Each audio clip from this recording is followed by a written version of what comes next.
जय बोलो देवादिदेव खजराज श्री भगवान महावीर स्वामी की जय जय जय। अहिंसा परमो धर्म की जय जय जय। परम पूज आचार्य गुरुवर श्री विद्यासागर जी महाराज की जय जय जय। परम पूज्य महामनामुनिराज ब्रह्मासागर जी महाराज की। जीवन को अच्छा बनाने के लिए हमें सतत प्रयासरत रहना चाहिए। मनुष्य अपने जीवन की उन्नति का आधार धन वैभव को मानकर चलता है, पर यथार्थतः धन वैभव मनुष्य की बाह्य समृद्धि को तो भले बढ़ा सकते हैं, पर उसकी आंतरिक उन्नति का आधार नहीं। मनुष्य की आंतरिक उन्नति धन वैभव में नहीं, गुण वैभव में है। और मनुष्य का गुण वैभव जैसे जैसे बढ़ता है, उसकी चेतना उतनी ही अधिक परिष्कृत होते चलती है। हम अपनी चेतना के परिष्कार के साथ गुण वैभव को वृद्धिंगत करें। कल उसी संदर्भ में प्रेम की बात आई थी और आज का विषय है अतिथि सत्कार। अतिथि सत्कार को एक बहुत बड़ा गुण कहा गया है। जिस दिन गृहस्थ आश्रम की चर्चा मैंने की थी तो एक वाक्य कहा था, देव पूजन, अतिथि सत्कार, बंधु बांधवों की सहायता,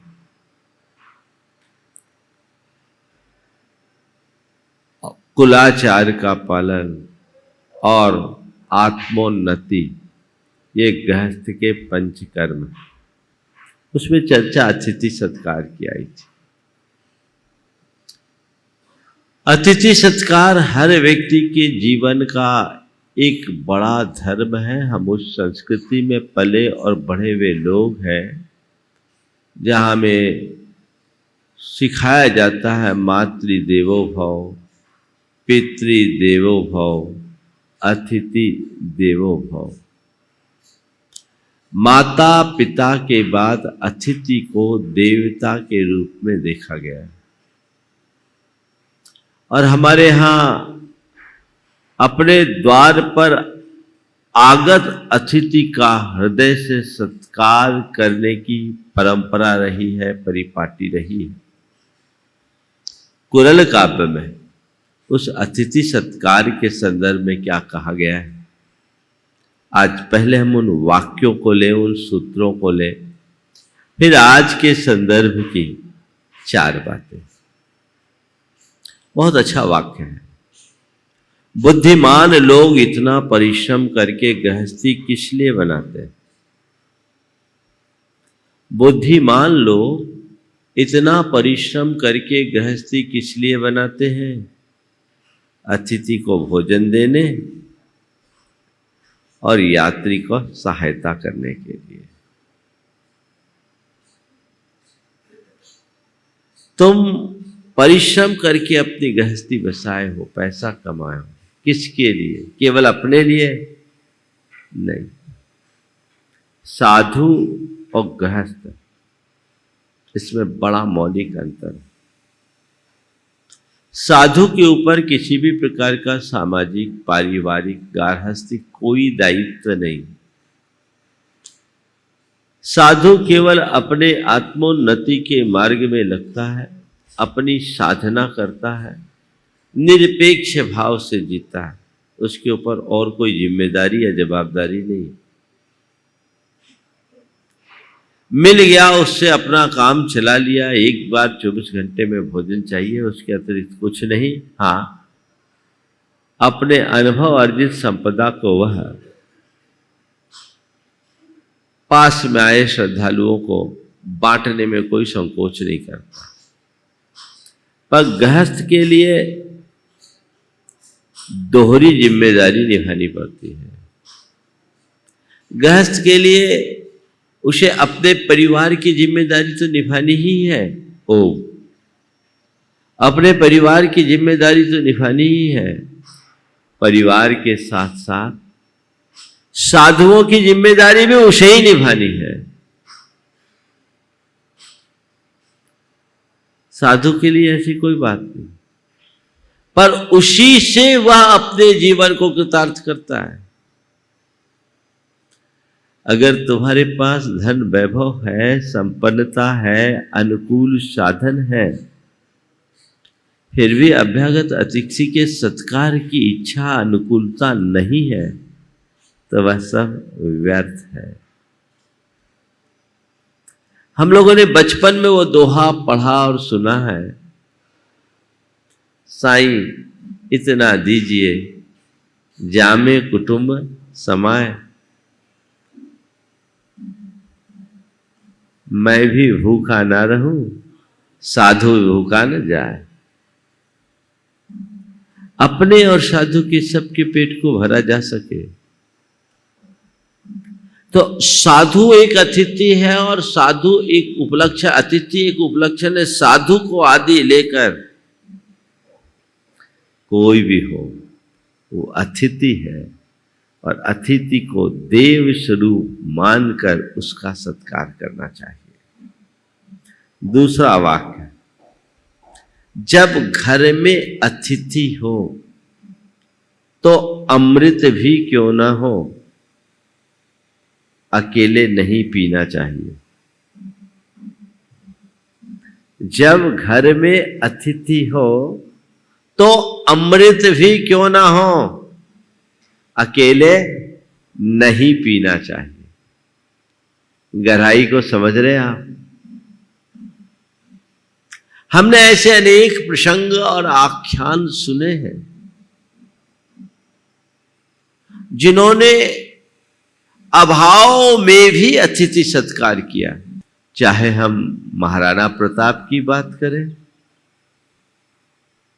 जब घास की रोटी खा रहे उस समय भी किसी के आ गया तो उसे देने को तैयार है ना। ये अतिथि सत्कार की भावना हमारी संस्कृति में थी। आज कहां पहुंच गए, ये सोचने की बात है।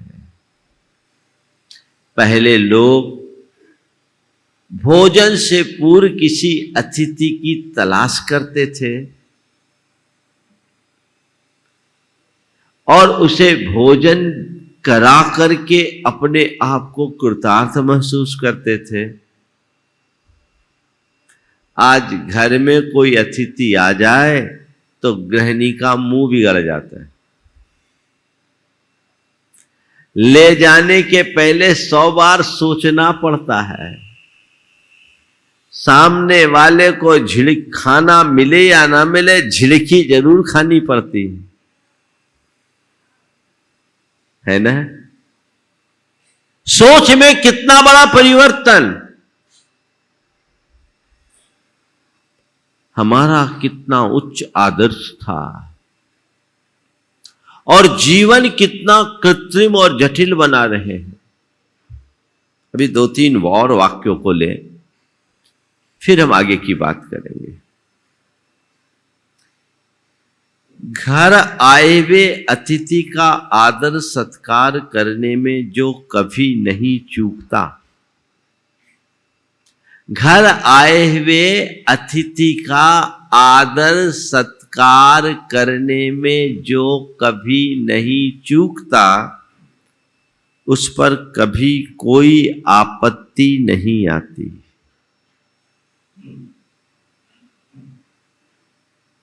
और अगला, जो मनुष्य योग्य अतिथि का प्रसन्नता पूर्वक स्वागत करता है, उसके घर में निवास करने में लक्ष्मी को भी आह्लाद होता है। यानी उसके घर में लक्ष्मी प्रसन्न रहती है, उसको आनंद की अनुभूति होती है। ये अतिथि सत्कार का गुण है, अतिथि सत्कार का फल है, जिसकी तरफ लोगों की भावना उत्तरोत्तर बढ़नी चाहिए। 5वां वाक्य, प्रथम अतिथि को जिमा कर, उसके पश्चात बचे हुए अन्न को जो स्वयं खाता है, क्या उसे अपने खेत को बोने की जरूरत होगी? यानी उसने इतना अधिक पुण्य का बीज बो लिया है कि उसे किसी भी चीज की कमी नहीं हो सकेगी। ये भाव अंतरंग में जगना चाहिए। तो पहली बात, अतिथि का सत्कार करने का भाव जगाएं। आज 4 बातें आप सबसे करूंगा। अतिथि कौन, अतिथि सत्कार क्यों, अतिथि सत्कार कैसे करे और अतिथि सत्कार का फल क्या है। अतिथि किसको बोलते हैं? हाँ, घर में आए गेस्ट, अब तो अतिथि खत्म हो गए, गेस्ट हो गए। क्या हो गए? गेस्ट। ये तो लौकिक अतिथि है। पुराने समय में अतिथि के लिए हमारा एक देशी शब्द था, पाहुना। पाहुना, पाहुना यानी जो पवित्रता का संदेश लेकर आया है। पावन से ही पाहुना बना है। हमारे संस्कृति में कितनी ऊंची अवधारणा थी। ये लौकिक अतिथि है। सच्चे अर्थों में अतिथि जिसके न आने की तिथि हो न जाने की तिथि हो, उसका नाम है अतिथि। समझ गया? न आने वाला न जाने वाला, वो अतिथि। या जो संयम का अनुपालन करते हुए सतत चले, वो अतिथि। तो सबसे श्रेष्ठ अतिथि तो साधु है।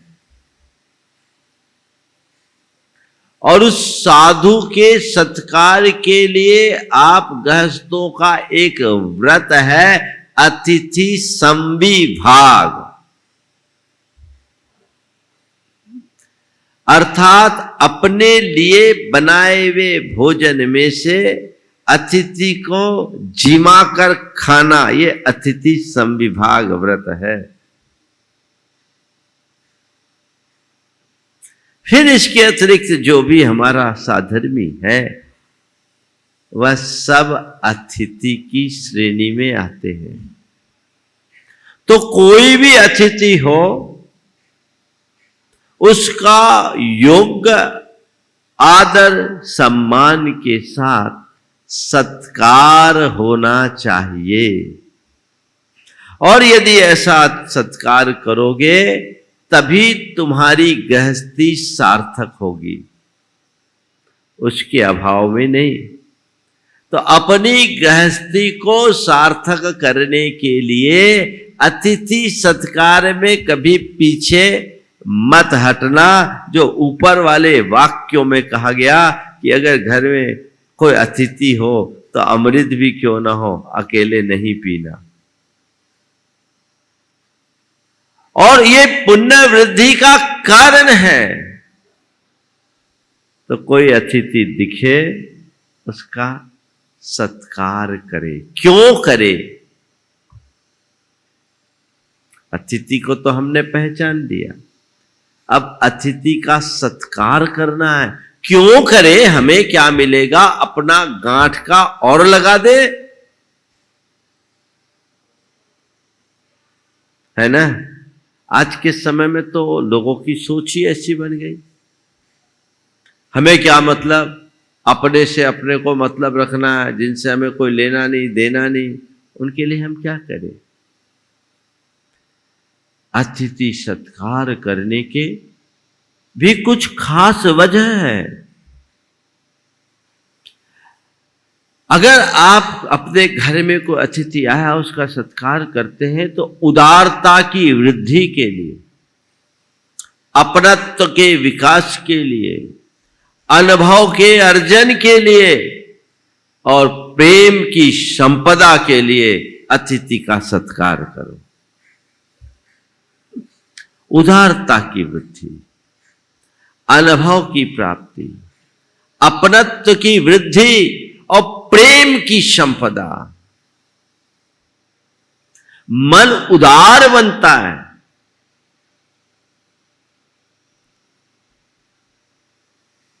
हमारी संस्कृति ये है, कुछ भी हो तो केवल खुद के लिए मत सोचो, औरों के लिए भी सोचो। हमारे देश में एक महान पुरुष हुए रंती देव।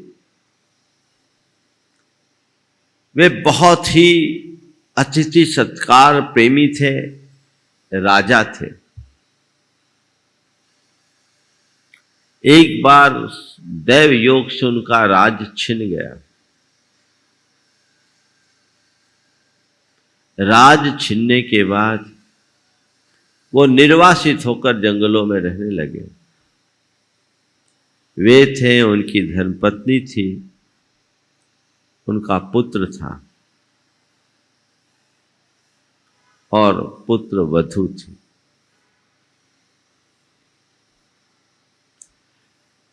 उस विपत स्थिति में भी वे अतिथि सत्कार की भावना भाते थे। स्वर्ग में एक बार चर्चा चली कि इस धरती पर यदि कोई अतिथि सत्कार करने वाला है तो रंती देव है। कहते हैं उनकी परीक्षा का योग बन गया। 4 दिन से वे कुछ खाए नहीं थे, कुछ भी नहीं था।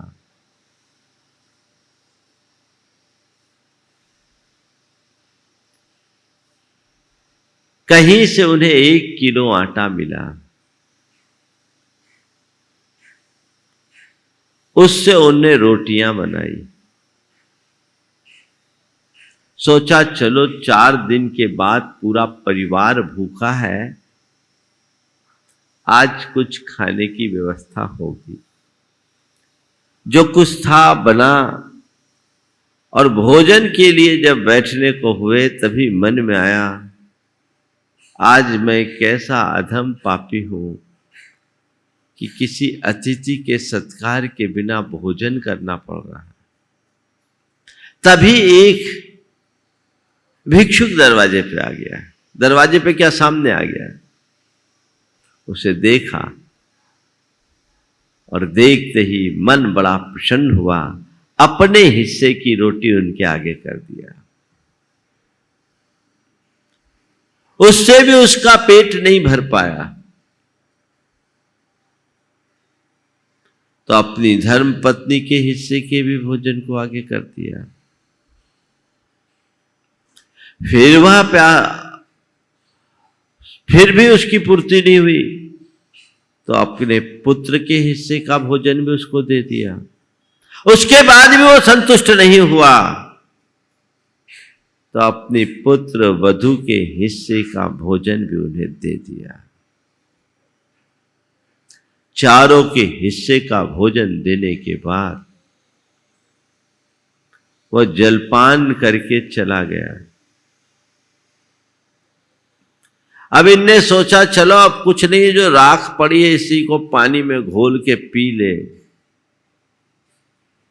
तभी 2 कुत्ते कहीं से लड़ते हुए आए और उनके पैर उस पात्र में पड़े कि पानी भी बह गया। पर पर उस घड़ी में भी रंती देव ने अपने भाग्य को सराहते हुए भगवान को धन्यवाद दिया और कहा, आज मैं कितना खुश नसीब हूं कि इस विपत स्थिति में भी मैं अतिथि का सत्कार कर सका। कहते हैं उसी समय देवता प्रकट हुए और बोला, मांगो क्या चाहते हो, हम तुम्हारे इस अतिथि सत्कार से बहुत प्रसन्न है। उन्होंने जो बात कही वो भारतीय संस्कृति का उच्च आदर्श बन गया। हम कामये राज्यम न स्वर्गम न पुनर्भवम कामये दुख तप्तानाम प्राणिनाम अर्ति नाशनम। मैं राज्य नहीं चाहता, मुझे स्वर्ग नहीं चाहिए, ना तो हम कामये राज्यम न स्वर्गम न अपुनर्भवम, न तो मुझे राज्य की कामना है, न ही स्वर्ग की कामना है, और न ही अपुनर्भव मोक्ष की कामना है। कुछ की कामना नहीं, बस मेरी एक ही कामना है कि मैं कामये दुख तप्तानाम प्राणिनाम अर्ति नाशनम, बस मेरी एक ही कामना है कि अपनी आखिरी सांस तक दुख से पीड़ित प्राणियों की पीड़ा को हर सकूं, उसमें समर्थ बन सकूं। ये आदर्श है। तो अतिथि की जो सेवा करता है उसके हृदय में ऐसी उदारता बढ़ती है कि अपने से ज्यादा वो औरों की चिंता करता है। दो तरह की वृत्ति है, एक उदार वृत्ति और एक स्वार्थ वृत्ति, दोनों एक दूसरे के विरुद्ध है। उदारता अपनी अपेक्षा औरों के बारे में सोचने की प्रेरणा देती है और स्वार्थ औरों को छोड़कर केवल अपना घर भरने के लिए प्रेरित करता है। स्वार्थ एक नकारात्मक वृत्ति है और उदारता एक बड़ा सद्गुण। अगर ऐसे सद्गुण को बढ़ाना है तो अतिथि का सत्कार करना सीखो। अतिथि का सत्कार करने का दूसरा उद्देश्य अनुभव की वृद्धि, ज्ञान की प्राप्ति। तुम्हारे संपर्क में क्या पता कौन अतिथि क्या अनुभव लेके आए, उसके पास क्या खजाना पड़ा हुआ है, किस रूप में कौन आ जाए, कहा नहीं जाता। जो व्यक्ति अतिथि का सत्कार करते हैं उन्हें बहुत कुछ सीखने और समझने को मिलता है। वह सब जो दुनिया में कहीं नहीं पाया जा सकता वो अतिथि के सत्कार से प्राप्त किया जा सकता है। तो उसे प्राप्त करने के लिए अतिथि का सत्कार किया जाता है। अपनत्व की वृद्धि, आत्मीयता बढ़ती है, प्रगाढ़ता आती है। अभी भी लोग हम लोगों के पास आते हैं, दूर दूर से आते हैं, कई गांव शहरों में लोग रुकते हैं और जब लोग एक दूसरे को से परिचय करते हैं, कई जगह लोग अपने घरों में लोगों को रोकते हैं और लोगों को एक दूसरे से रोकने के बाद ऐसा जुड़ाव होता है और उनका आपस का ऐसा संबंध बन जाता है जो सगे रक्त संबंध से भी ना हो। बहुत लोगों का अपनत्व की वृद्धि, और कौन किसके कब काम आ जाए कोई पता नहीं, और प्रेम फिर बढ़ता ही बढ़ता है। इसलिए अतिथि का सत्कार करने के लिए उत्साहित होना चाहिए। कौन करेगा, हम इसी में लगे रहेंगे तो क्या होगा। और बात सच है, आजकल घर वालों को ही खाना मुश्किल है तो अतिथि को क्या जिमाए, बड़ी मुश्किल है ना। आजकल तो और उल्टा हो, अतिथि सत्कार कैसे करे, प्रेम भाव से, आदर पूर्वक, निष्ठा पूर्वक, अपने आप को कृतार्थ महसूस करते हुए करे। पर अब पहले तो अतिथि को जिमाना नहीं चाहते, आए भी तो कहते चलो भैया आज बाहर खा लेते हैं, हमारी तरफ से पार्टी। कहाँ? होटल में, रेस्टोरेंट में, घर में नहीं। हाँ, एक बहुत बड़ा बदलाव आया इन सालों में। पहले लोग घर में खाते थे, बाहर जाते, घर में खाते थे, बाहर जाते थे, अब बाहर खाते हैं, घर में जाते हैं। इतना बड़ा परिवर्तन है ना, बहुत बड़ा परिवर्तन। अब अतिथि के लिए भी केवल औपचारिकता, बाहर खा ले, वहां सब कुछ मिल जाएगा, प्रेम नहीं मिलेगा, वहां वो अपनत्व नहीं होगा, वहां केवल और केवल कृत्रिमता होगी और कुछ भी नहीं होगा। उसे बढ़ाना चाहिए और उसकी तरफ जब तक हमारी दृष्टि नहीं होगी, हम अपने जीवन को परम पवित्र बना नहीं सकेंगे। तो अतिथि को प्रेम भाव से, आदर भाव से, श्रद्धा भाव से अपने आप को कृतार्थ महसूस करते हुए अतिथि का सत्कार करो। अनेक परिवार हम लोगों से ऐसे जुड़े हुए हैं जो नियमित अतिथि सत्कार करते हैं। 10-20 को खिला न लो तब तक उनको चैन नहीं। यहां भी जो लोग चौके लगाते हैं, साधु को आहार कराने के बाद भी 2-4-10 अतिथियों को सत्कार करा करके ही शांति मिलती है। तो ये एक अच्छे गुण है, पर मैं एक उदाहरण दे रहा हूं कैसे, किस भाव से अतिथि सत्कार करना चाहिए। कटनी में हमारा प्रवास था, 1994 की बात है, हमारा चातुर्मास चल रहा था। उदाहरण तो बहुत हैं, इधर के भी हैं, पर मैं ये उदाहरण किसी एक मकसद विशेष से दे रहा हूँ।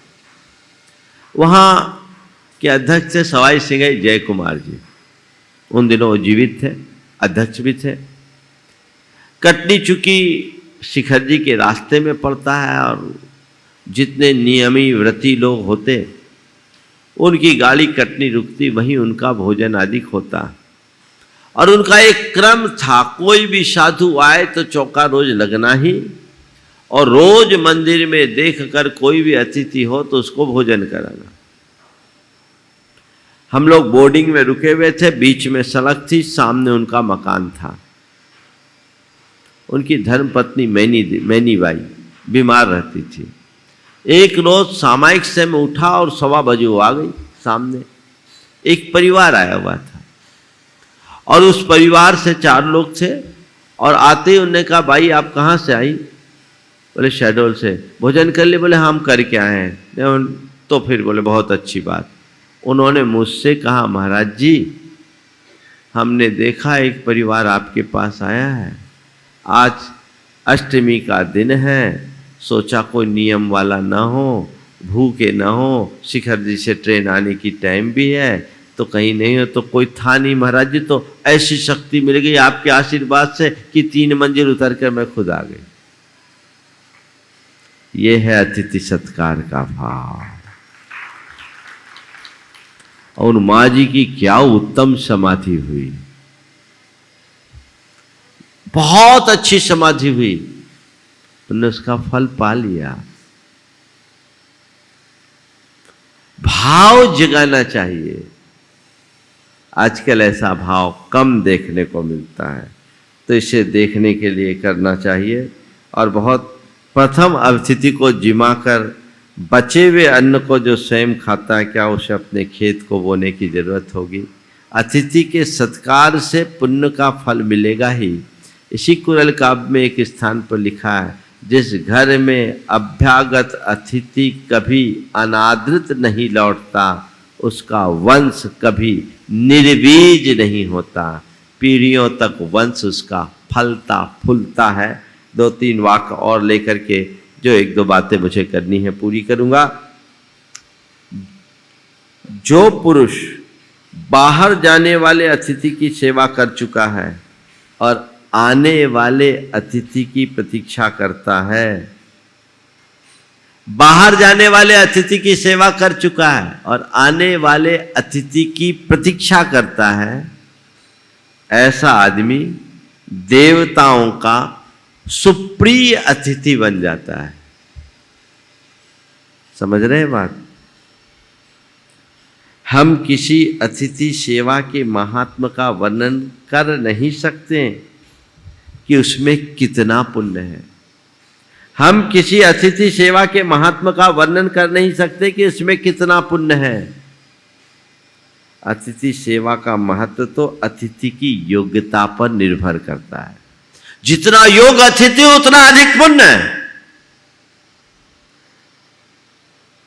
और जो मनुष्य अतिथि सत्कार नहीं करता वह एक दिन कहेगा, मैंने परिश्रम करके इतना धन वैभव जोड़ा, पर हाय सब व्यर्थ ही हुआ, कारण वहां मुझे सुख देने वाला कोई नहीं। इन बातों को समझ करके चलना चाहिए और जीवन में आगे बढ़ना चाहिए। संपत्तिशाली होते हुए भी जो यात्री का आदर, अतिथि का आदर सत्कार नहीं करता, वह मनुष्य नितांत दरिद्र है। यह बात केवल मूर्खों में ही होती है। कुल मिलाकर हमने अतिथि से संबंधित बहुत सारी बातें सुनी हैं। अपने हृदय में अतिथि के सत्कार का भाव रखें, और जिनके यहाँ ऐसा होता वो बहुत खुश होते हैं, जिनके यहाँ नहीं होता वो बड़े मन महसूस के रखते हैं। एक बार एक व्यक्ति ने अपनी धर्मपत्नी से कहा कि आज मेरे कुछ मित्र आने वाले हैं, उनकी भोजन की व्यवस्था कर लोगे?